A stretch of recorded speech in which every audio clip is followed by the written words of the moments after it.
नमस्कार मित्रांनो, एका गावातील कुटुंबाची एक भयंकर कथा ह्या कथेचा हा भाग 8वा आणि शेवटचा भाग आहे. जर तुम्ही कथेच्या आधीच्या भागांचे व्हिडिओज न बघता थेट या व्हिडिओवर आला असाल तर हा व्हिडिओ पाहण्याआधी कथेच्या आधीच्या भागांचे व्हिडिओज आधी पाहावेत.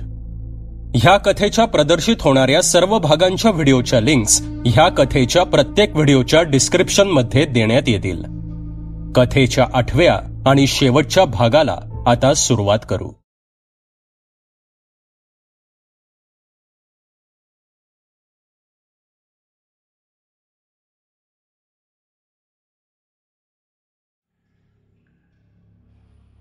पुढील 15 मिनिटात सावित्रीने मीराला संपूर्ण वाडा, आमराई, विहीर वगैरे सर्व काही दाखवलं. पण तळघर मात्र तिने आत न जाता बाहेरूनच हात करत दाखवलं, कारण ते तळघर सावित्रीसाठी सुद्धा एक कोडच होतं. तळघरातून बाहेर आल्यावर त्याच रात्री माणिकरावांचा घात झाला होता आणि त्यानंतर सावित्रीने कधीही त्या तळघरात जाऊन आत नेमकं काय आहे हे पाहण्याचा कधीही प्रयत्न केला नव्हता.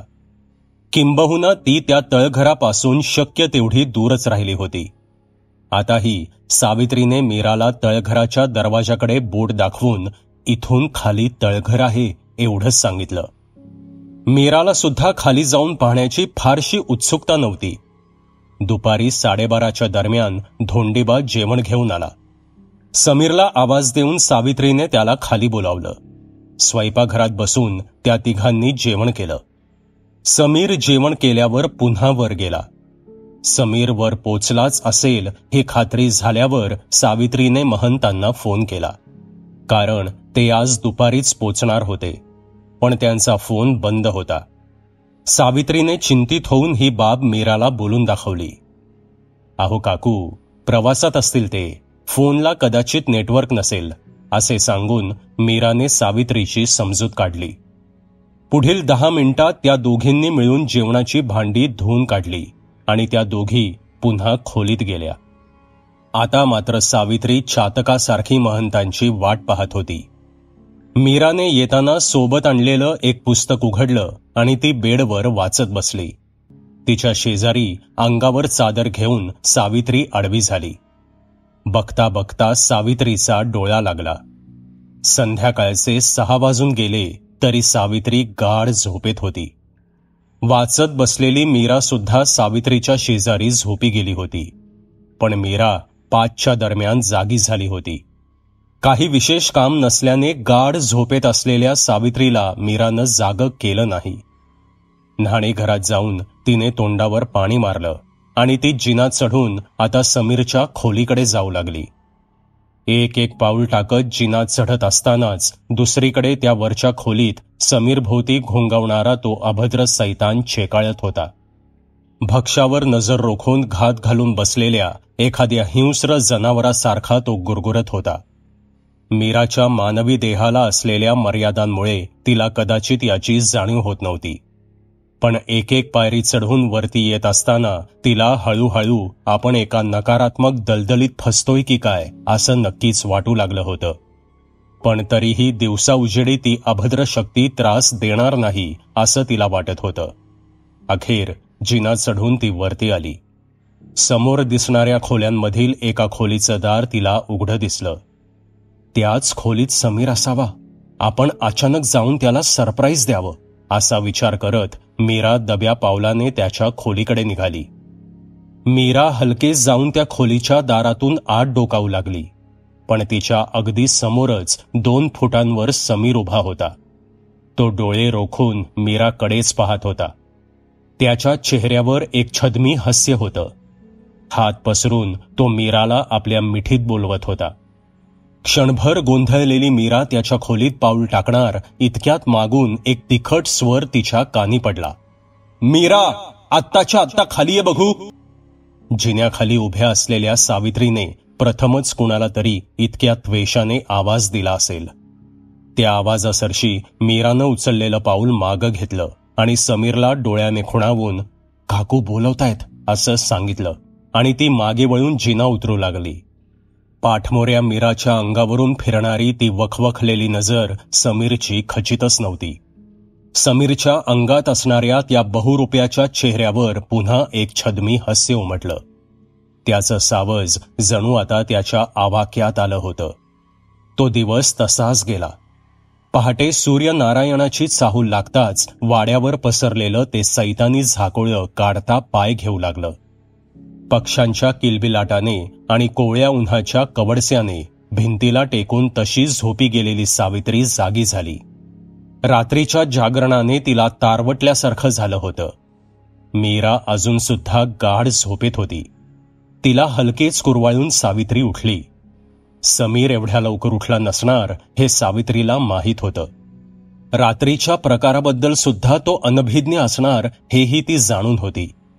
पुढील अर्ध्या तासात सकाळचे सोपस्कार उरकून सावित्री तयार झाली. 7 वाजता धोंडीबा नाश्ता आणि अर्धा लिटर दूध घेऊन आला. धोंडीबा काही बोलत नसला तरी रात्रीच्या त्या प्रकाराने वाड्याच्या भिंतींवर पडलेले ते ओरखडे त्याच्या नजरेत भरले होते. सावित्रीच्या ते लक्षात आलं होतं, पण तिला कोणतंही स्पष्टीकरण देण्याची गरज वाटली नाही. सावित्रीने समीर आणि मीराला आवाज देऊन उठवलं. ब्रश करून त्या दोघांनीही नाश्ता केला. चहा घेऊन मीरा अंघोळीला निघून गेली. समीर जिना चढून आपल्या खोलीकडे गेला. संधी मिळाल्याने सावित्रीने महंतांना फोन केला. त्यांनी दुपारी 12 वाजेपर्यंत पोचतोय असं सांगितलं. महंत येणार या विचाराने सावित्री भलतीच खुश झाली.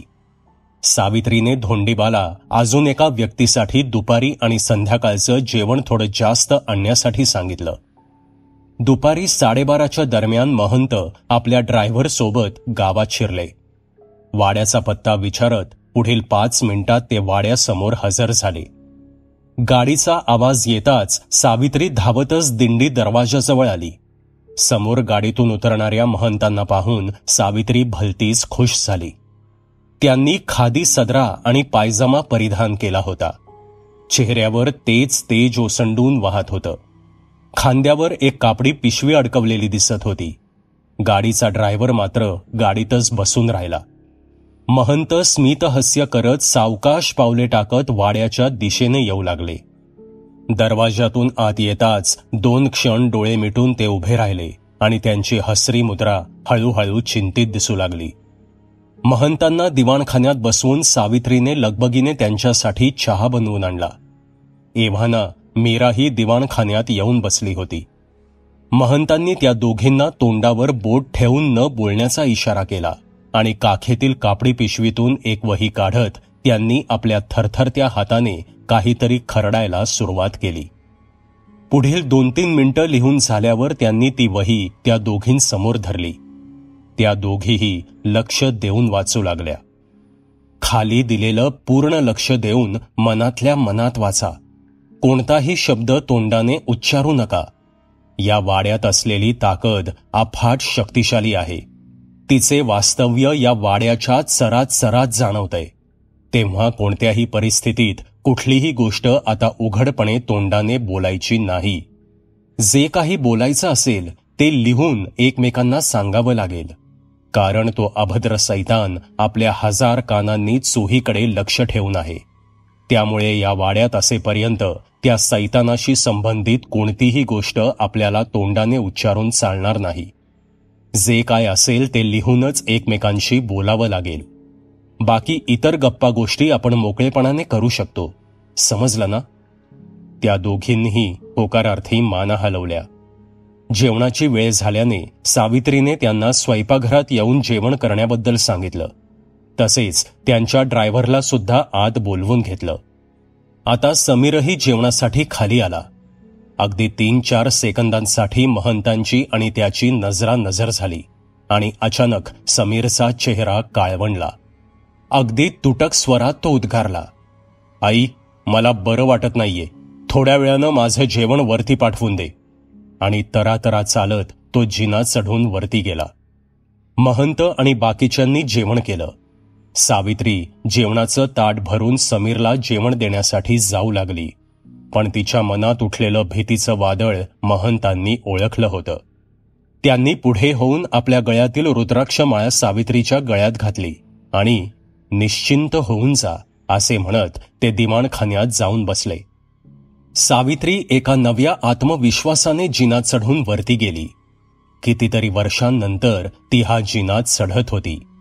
अखेर समीरच्या खोलीत जाऊन तिने मेजवर ताट ठेवलं. पलंगावर बसलेल्या समीरने तिला तुटक स्वरात विचारलं, कोण येतो म्हातारा आणि इथे कशाला आलाय?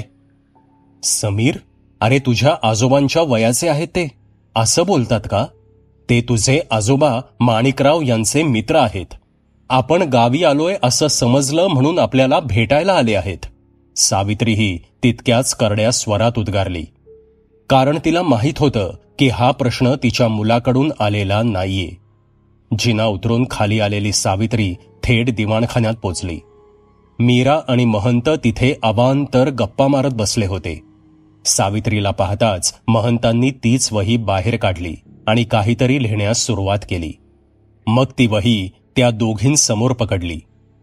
मुली, तुला समीरला 2-1 तासांसाठी वाड्याबाहेर घेऊन जावं लागेल. मी आणि सावित्री या वाड्याची झडती घेऊन तो सैतान सावित्रीच्या सासऱ्यांनी कसा आमंत्रित केला याबद्दल काही माहिती मिळाली तर बघतो. यावरती ती वही आणि पेन हातात घेऊन मीरानं लिहिलं, अहो पण तो वाडा सोडायला तयार होत नाहीये. काल मी त्याला खूप विचारलं पण तो गावात जायला तयार होत नाहीये. तसे आता महंत लिहू लागले, कालची गोष्ट वेगळी होती मुली. आज मी आलो इथे. तो शक्य तेवढा माझ्यापासून दूर जाण्याचा प्रयत्न करणार. तू विचारून तर पहा, तो निश्चित येईल आणि त्याला शक्य तेवढे बाहेरच गुंतवून ठेव. वाड्यावर परत यायला निघालात की मला किंवा सावित्रीला मिस कॉल दे. तसे आम्ही समजून जाऊ की तुम्ही परत यायला निघाले आहात. यावर मीराने हाताचा अंगठा दाखवून होकार दर्शवला आणि ती समीरला बाहेर फिरायला जाण्याबद्दल विचारण्यास निघून गेली. आश्चर्य म्हणजे मीराने विचारताच समीर तयार झाला आणि पुढील 5 मिनिटात ते पायी चालत वाड्याबाहेर पडू लागले. बाहेर पडताना सावित्रीने समीरला तळ्याकडे आणि वाघजाई मंदिराकडे फिरून या असं सांगितलं. समीर वाघजाई मंदिरात जाणार नाही याची सावित्रीबाईंना खात्री होती. पण मीरा मंदिरात गेली तर ती आत निवांत थांबू शकत होती आणि मंदिराबाहेर घुटमळत राहणारा समीर तिला तिकडे एकटेच ठेवून वाड्याकडे येऊ शकत नव्हता. त्यामुळे सावित्री आणि महंतांना वाड्या खंगाळण्यास पुरेसा वेळ मिळू शकणार होता. मीरा आणि समीर पुरेसे दूर निघून गेले आहेत याची खात्री झाल्यावर सावित्री महंतांना थेट माणिकरावांच्या खोलीत घेऊन गेली. त्या खोलीत काळी जादू आणि तत्सम पुस्तकांनी भरलेली 2 मोठी कपाटं होती. सावित्री गडबड करताना दिसत असली तरी महंत मात्र शांत होते. ते प्रत्येक गोष्ट आपल्या नजरेखालून घालत होते. दोन्ही कपाटांवरून त्यांनी सावकाश नजर फिरवली. त्यांना काही विशेष जाणवलं नाही आणि अचानक त्यांची नजर कोपऱ्यात असणाऱ्या एका लाकडी टेबल आणि खुर्चीवर गेली. ही माणिकरावांची लिखाणाची खासगी जागा होती. महंत पुढे होत त्या खुर्चीवर जाऊन बसले. डोळे मिटून ते त्या टेबलावर हळूवार हात फिरवू लागले. महंतांच्या शरीराची चेतना हळूहळू त्या खुर्ची आणि टेबलातील अणुरेणूंशी एकरूप होत होती. त्यांचा श्वास अतिमंद गतीने चालू होता. आपल्या दिव्य साधनेच्या जोरावर महंत त्या निर्जीव वस्तूतील अणुरेणूंशी एकरूप होऊन त्या खोलीच्या भूतकाळात जाण्यात यशस्वी झाले होते. कितीतरी वेळ अतिमंद श्वास घेत महंत तसेच बसून होते. या खोलीतील भूतकाळ जणू एखाद्या कृष्ण धवल चित्रफितीसारखा त्यांच्या नजरेसमोरून तरळत होता. इकडे तिकडे वेड्यासारखी शोधाशोध करणारी सावित्री महंतांना असं स्तब्ध बसलेलं पाहून दचकून जागीच उभी राहिली. असं नुसतं बसून कशी काय माहिती मिळेल? आपल्याला नीट शोधायला तर हवं ना? सावित्रीच्या व्यवहारी मनात शंका येत होत्या.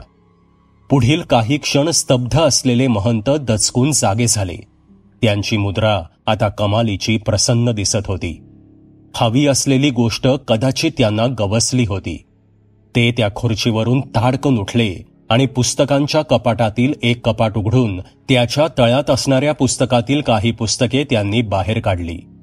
तिथे तयार झालेल्या मोकळ्या जागेतून आत हात घालत त्यांनी एक डायरी बाहेर काढली आणि बाहेर काढलेली सर्व पुस्तकं आत ठेवून त्यांनी ते कपाट बंद केलं. काही थोडी पाने सोडली तर डायरी कोरीच होती. पुढील 4-5 मिनिटात महंतांनी डायरीची पाने चाळून काढली. ती माणिकरावांची डायरी होती. सावित्रीने एकदा माणिकरावांना त्या डायरीत काहीतरी लिहिताना पाहिलं होतं, पण ती त्यांची रोजनिशी नव्हती. महत्वाचे टिपण लिहून ठेवण्यासाठी असणारी ती डायरी होती.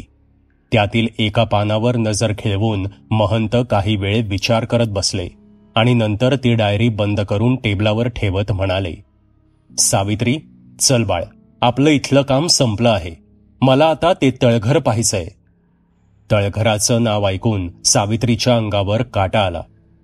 चला, असा तिने हातानेच इशारा केला आणि ते दोघे जिना उतरून वरांड्यात आले.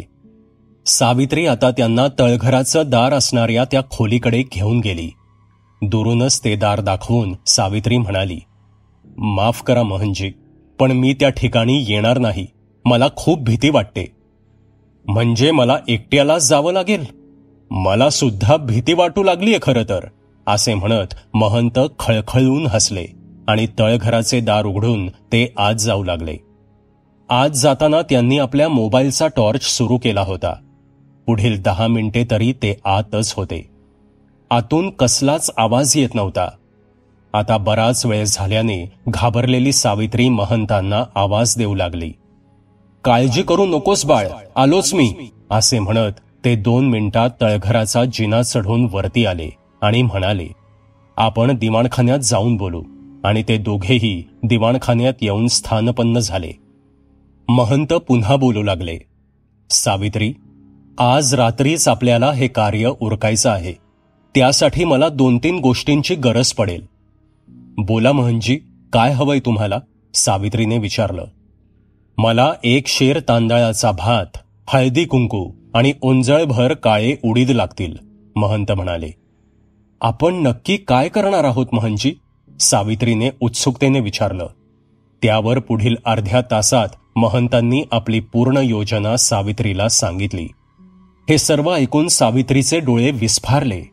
आखलेली योजना चांगली वाटत असली तरी ती किती परिणामकारक ठरेल याबद्दल सावित्रीला शंका वाटत होती. पण महंत मात्र अगदी निश्चिंत वाटत होते.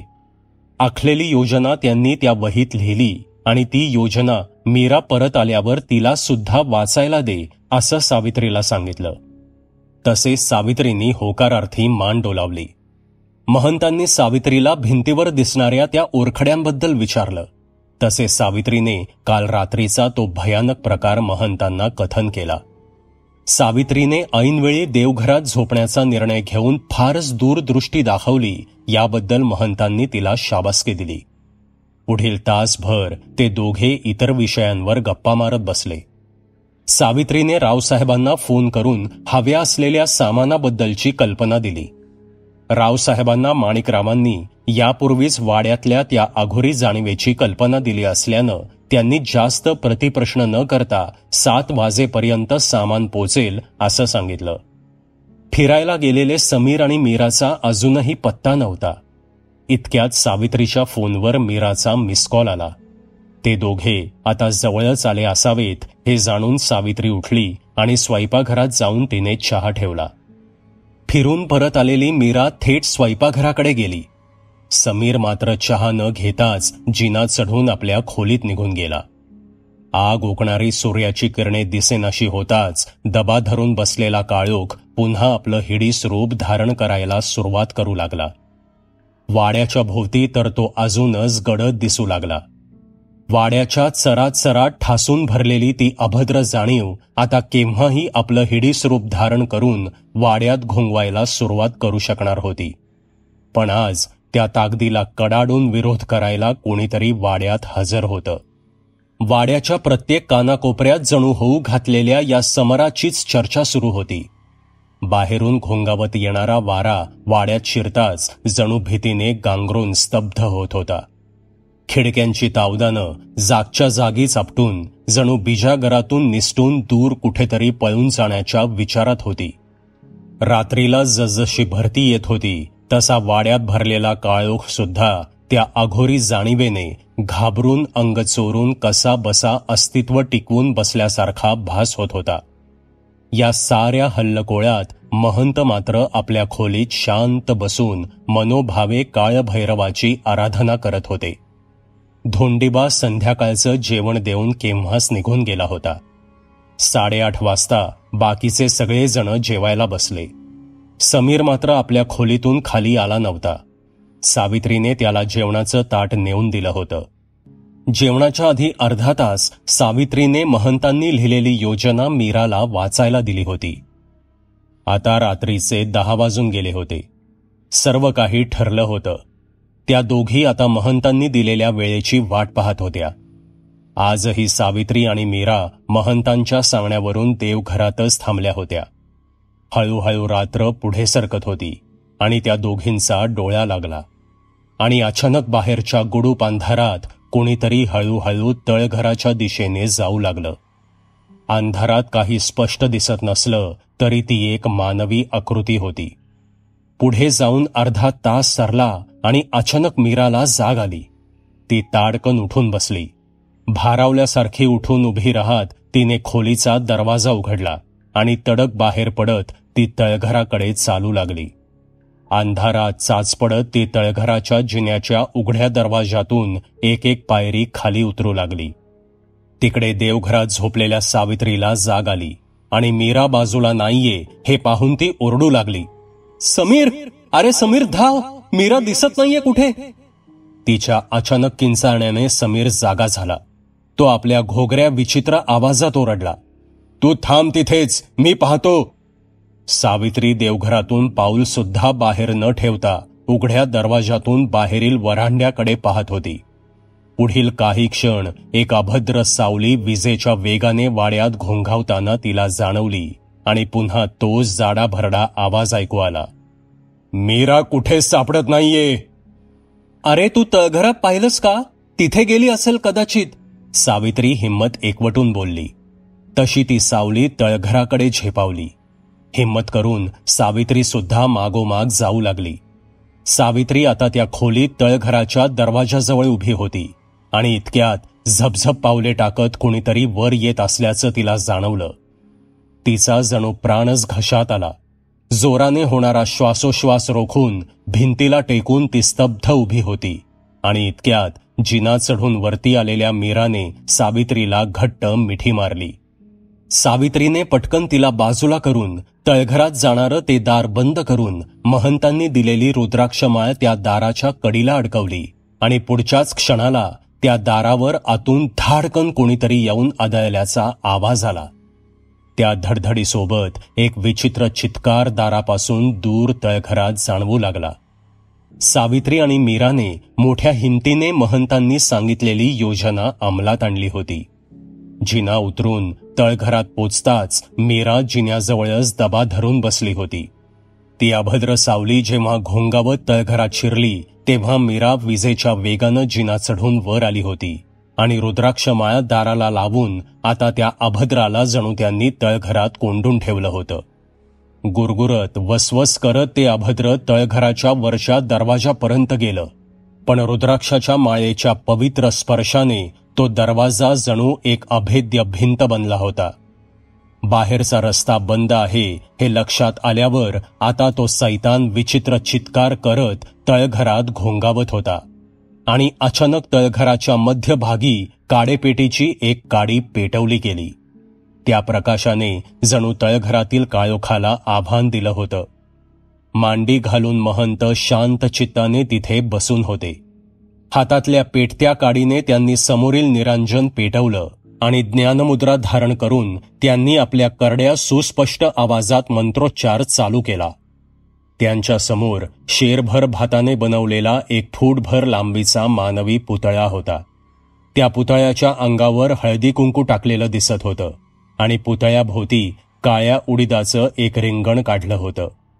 महंतांची हिंमत पाहून तो अभद्र सैतान भयंकर चित्कार करत त्यांच्या अंगावर चाल करून जाण्याचा प्रयत्न करू लागला, पण जवळ आलेला सैतान त्याच्या दुप्पट वेगाने बाजूला फेकला जाऊ लागला. महंतांचे डोळे बंद होते, कारण त्यांना आता त्या डोळ्यांची गरज नव्हती. त्यांच्या शरीराचा अंश आणि अंश जणू आता नयन चक्षू बनला होता. त्यांची जाणीव इतकी प्रगल्भ झाली होती की मानवी शरीराच्या मर्यादा त्यांना लागू होत नव्हत्या. कडक स्वरात मंत्रोच्चार करत ते स्तब्ध बसून होते. तो अघोरी सैतान गुरगुरत, खेकसत, चित्कार करत त्यांच्या बाजूने घोंगावत होता आणि बघता बघता त्या अभद्राने आपलं हिडीस रूप सोडून एका अजस्त्र काळ्या शार नागाचं रूप धारण केलं. जवळजवळ 20-30 फूट लांबीचा तो काळ सर्प महंतांच्या सभोवती गरगर फेऱ्या मारत आपला 2 तोंडांचा फणा उगारून आपले टोकदार दात दाखवू लागला आणि महंतांना वेटोळे घालण्याचा प्रयत्न करू लागला. डोळे बंद असणाऱ्या महंतांच्या चेहऱ्यावर हलके स्मितहास्य उमटलं आणि बघता बघता तो महाभयानक कालसर्प कोपऱ्यातल्या त्या अंधारात जाऊन लुप्त झाला. आणि अचानक तिकडून समीर धावत आला. "मला वाचवा, मला वाचवा, मला इथून बाहेर काढा, मी मरून जाईन," समीर ओरडू लागला. काळीस पिळवटून टाकणाऱ्या आवाजात समीर ओरडत होता. तळघराच्या दरवाजाबाहेर उभ्या असणाऱ्या त्या दोघी समीरच्या या ओरडण्याने काही क्षण विचलित झाल्या, पण पुढच्याच क्षणी त्या स्वतःला सावरत स्तब्ध झाल्या. महंत मात्र शांत चित्ताने आपला मंत्रोच्चार करतच होते. हळूहळू विनवणी करणाऱ्या समीरचं रूप पालटू लागलं. त्याचे पाय गुडघ्यात मुडपले गेले, हात अवास्तव लांबले, त्वचा काळवंडली आणि चेहरा सुरकुतल्यासारखा दिसू लागला. डोळे आता लाल भडक निखाऱ्यासारखे झाले आणि आपल्या जाड्या भरड्या अमानवी आवाजात तो सैतान महंतांना धमकावू लागला. "ए थेरड्या, थांबव हे सगळं, नाहीतर आत्ताच्या आत्ता तुला कच्चा खाऊन टाकेन. बंद करतो शब्दोच्चार आणि इथून निघून जा. तुला कल्पना नाहीये तू कुणाशी वैर घेतोयस. वर बसलेल्या तुझ्या बापाला जरी घेऊन आलास तरी तू मला रोखू शकणार नाहीस." मंत्रोच्चार करणाऱ्या महंतांच्या चेहऱ्यावर पुन्हा एक स्मित हास्य उमटलं, जणू ते त्या सैतानाला खिजवत होते. महंतांच्या चेहऱ्यावरचं हास्य पाहून ती अघोरी ताकद आणखी खवळली. रुद्रगर्जना करून ती ताकद आपलं शक्ती प्रदर्शन करू लागली. तळघरात सुरू असलेल्या या अनोख्या लढाईचे पडसाद सबंध वाड्यावर उमटू लागले.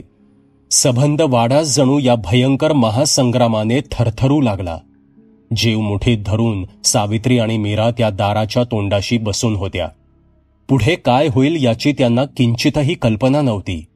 आत असणारे महंत आणि समीर दोघेही सुखरूप राहावेत यासाठीच त्या देवाकडे प्रार्थना करत होत्या. इकडे आत आपलं हिडीस रूप दाखवून तो सैतान महंतांना घाबरवण्याचा यथोचित प्रयत्न करत होता. पण महंत मात्र शांत चित्ताने त्याच्या या मरकटलीला अनुभवत होते आणि स्मितहास्य करत मंत्रोच्चार करत होते. शेवटी चिडलेल्या त्या सैतानाने शेवटची आरोळी ठोकली. "थेरड्या, तू या पोराला वाचवायला आला आहेस ना? बघ मी आता त्याचे काय हाल करतो ते," असे म्हणत ते अभद्र आता आपलं हिडीस रूप बदलून समीरच्या रूपात परावर्तित होऊ लागलं. आणि बघता बघता समीर तळघराच्या भिंतीवर जाऊन आदळू लागला. वेदनेने तो मोठमोठ्याने विव्हळू लागला. त्या सैतानाची ही चाल पाहून महंतांनी खाडकन डोळे उघडले आणि समोरच्या कागदावर ठेवलेले मूठभर उडीद हातात घेऊन ते उभे राहिले. त्वेषाने मंत्रोच्चार करत त्यांनी उदळाची उंजळ समीरच्या अंगावर भिरकावली.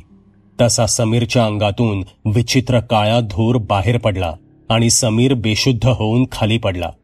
त्या काळ्या धुराने आता पुन्हा आपलं हिडीस रूप धारण करायला सुरुवात केली. विचकट हसत तो सैतान बोलू लागला. "थेरड्या, थांबवला ना तुझा शब्दोच्चार? हीच का तुझी एकाग्रता? तुला आधीच सांगितलंय मी, बऱ्या बोलानं इथून निघून जा, नाहीतर हकनाक मरशील." त्यावर महंतांनी खाली वाकून पुन्हा मूठभर उडीद हातात घेतले आणि ती मूठ आकाशाकडे करत आसमंत भेदून टाकणाऱ्या मोठ्या आवाजात एक मंत्र सुरू केला. त्या आवाजाने ते अभद्र भलतंच विव्हळू लागलं.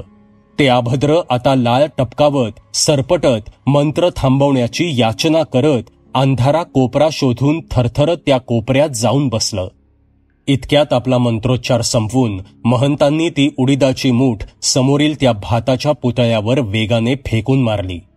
तसा त्या भाताच्या पुतळ्यातून एक विजेपेक्षाही तीक्ष्ण प्रकाश किरण बाहेर पडत समोरील वाड्याच्या भिंतीवर जाऊन आदळला आणि तडतड करत भिंतीला तडा गेला. क्षणार्धात ती भिंत जळालेल्या लाकडासारखी काळवंडली. ती सबंध भिंतच जणू आता उकळत्या डांबरासारखी जागीच खदखदू लागली आणि तडा पडलेली ती जागा कडकड आवाज करत विभागली जाऊ लागली. तसा समोरील नजारा पाहून महंत सुद्धा काही क्षण थबकले. समोर एक लालसर प्रकाश असणारी गुहा दिसत होती. ती गुहा म्हणजेच पाताळाचं द्वार होतं. एवढ्यात क्षीण होऊन कोपऱ्यात बसलेला तो सैतान त्या लालसर गुहेकडे खेचला जाऊ लागला. हवेचा एक प्रचंड झोत तळघरातून त्या गुहेकडे निघाला होता. तो सैतान सुद्धा त्या हवेच्या झोताबरोबर हेलकावे खात तिकडे सरकू लागला. महंत मात्र पाय रोवून उभे होते. हळूहळू हवेचा झोत वाढू लागला. तसा तळघराच्या कानाकोपऱ्यात पडलेल्या अडगळीच्या वस्तू सुद्धा वाऱ्याबरोबर वेगाने त्या गुहेमध्ये खेचल्या जाऊ लागल्या. सैतान त्या गुहेत खेचला जात आहे हे पाहून महंतांनी त्या प्रचंड वावटळीत स्वतःला सावरत बेशुद्ध असलेल्या समीरला स्वतःजवळ आणून ठेवलं आणि इतक्यात त्या गुहेतून एक एक करत हिडीस काळसर आकृत्या बाहेर पडू लागल्या. ती पिशाच्ये होती. बाहेर पडताच ती आघोरी पिशाचे महंतांकडे झेपावली. एक एक करत जणू हजारो पिशाचे त्या तळघरात जमा झाली. पाताळाचं द्वार उघडल्याने या उपद्रवी जीवांना इहलोकात येण्याचा मार्ग मिळाला होता. त्यामुळे एकामागून एक हजारो पिशाचे आता गोळ्या झाली.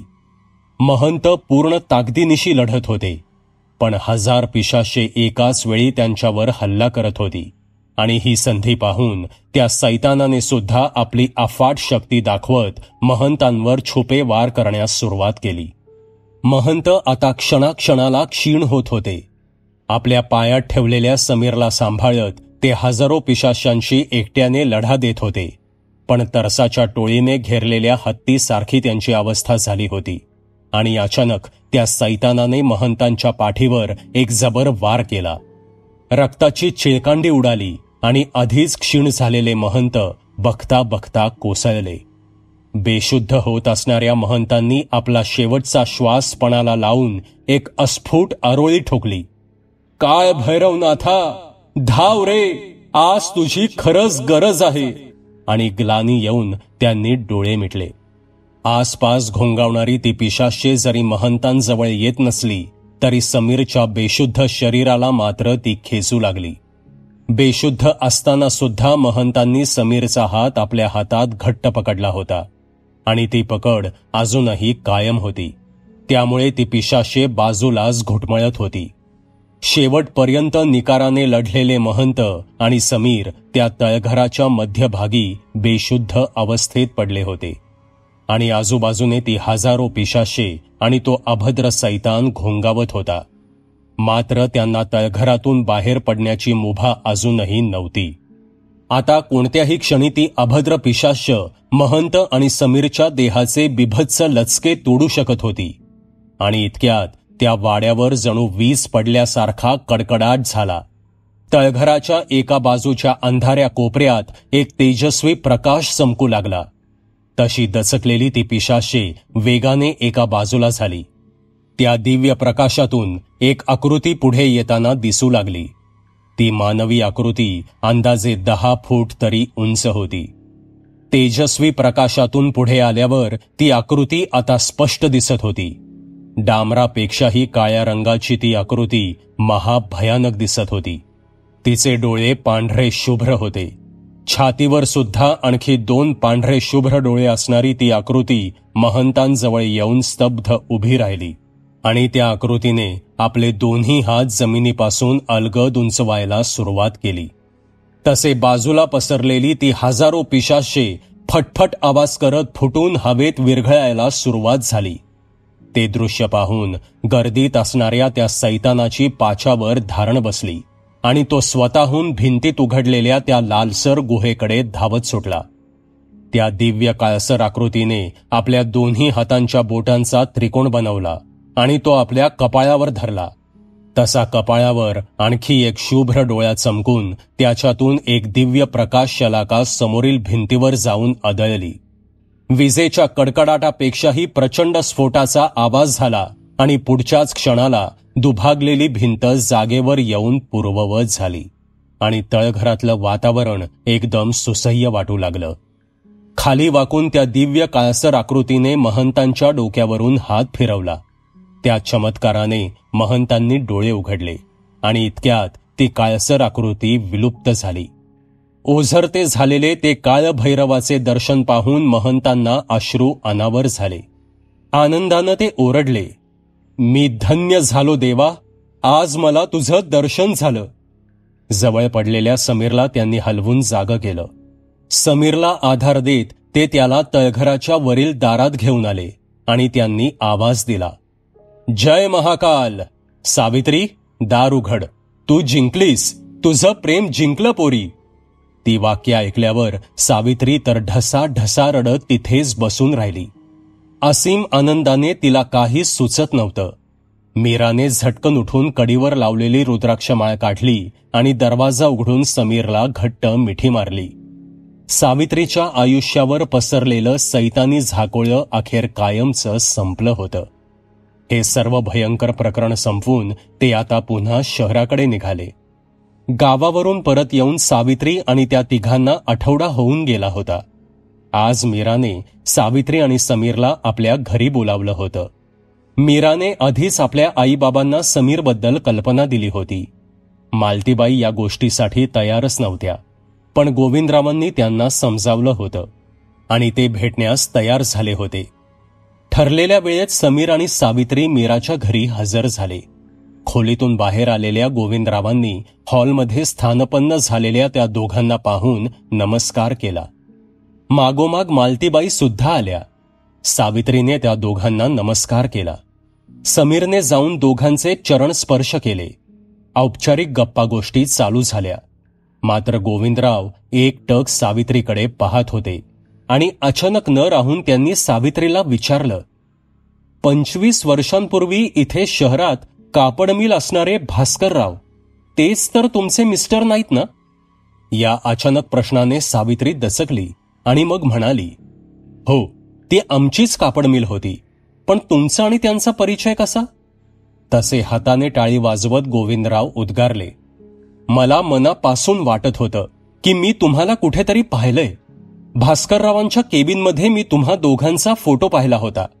भास्करराव एकेकाळी माझे चांगले मित्र होते. ही गोष्ट मीराच्या जन्मा अगोदरची आहे. माझ्या कापड दुकानाला उतरती कळा लागून माझं दुकान बंद व्हायची वेळ आली होती. डोक्यावर कर्जाचा डोंगर झाला होता. त्या काळात भास्कररावांनी मला 5 लाख रुपयांची मदत केली होती. 4 महिन्यात पैसे परत करतो या बोलीवर मी ते पैसे घेतले होते. त्या मदतीने मी कसाबसा सावरलो. पण ज्यावेळी पैसे परत करायची वेळ आली तेव्हा समजलं की भास्करराव गावी गेले आहेत आणि पुढील 2च महिन्यात त्यांच्या मृत्यूची बातमी मला मिळाली. पण त्यांचं गाव कोणतं हे मला माहीतच नव्हतं आणि मिल सुद्धा त्यावेळी दुसऱ्या कुणाला विकली गेली होती. त्या माणसाकडे आपल्या गावचा पत्ता नव्हता. गेली 25 वर्ष मी त्यांचे पैसे देऊ शकलो नाही. ही खंत मला आजही आहे. मी आज जो कोणी आहे तो खरं तर त्यांच्याच मदतीमुळे आहे. आणि आता या लग्नाबद्दल म्हणत असाल तर हे लग्न होणारच म्हणून समजा. मोठ्या थाटामाटात मी हे लग्न लावून देईन. पण मला एक वचन हवंय. माझा बिझनेस यापुढे तुमच्या मुलाला सांभाळावा लागेल, म्हणजे मी रिटायरमेंट घ्यायला मोकळा. गोविंदरावांच्या या वाक्याने मीरा आणि समीरला जणू आभाळच ठेंगणं झालं. ठरल्याप्रमाणे मीरा आणि समीर ह्यांचं लग्न अगदी थाटामाटात झालं आणि आता दोन्ही कुटुंब एकमेकांसोबत आनंदाने नांदू लागले. मित्रांनो, ही कथा तुम्हाला कशी वाटली ते कॉमेंटमध्ये नक्की सांगा. पुन्हा भेटूयात अशाच एका भयकथेसोबत. धन्यवाद. सबस्क्राईब करा एटी स्टोरी टेलर चॅनलला आणि बेल आयकन दाबून ऑलवर क्लिक करा आमचे व्हिडिओज सगळ्यात आधी बघण्यासाठी.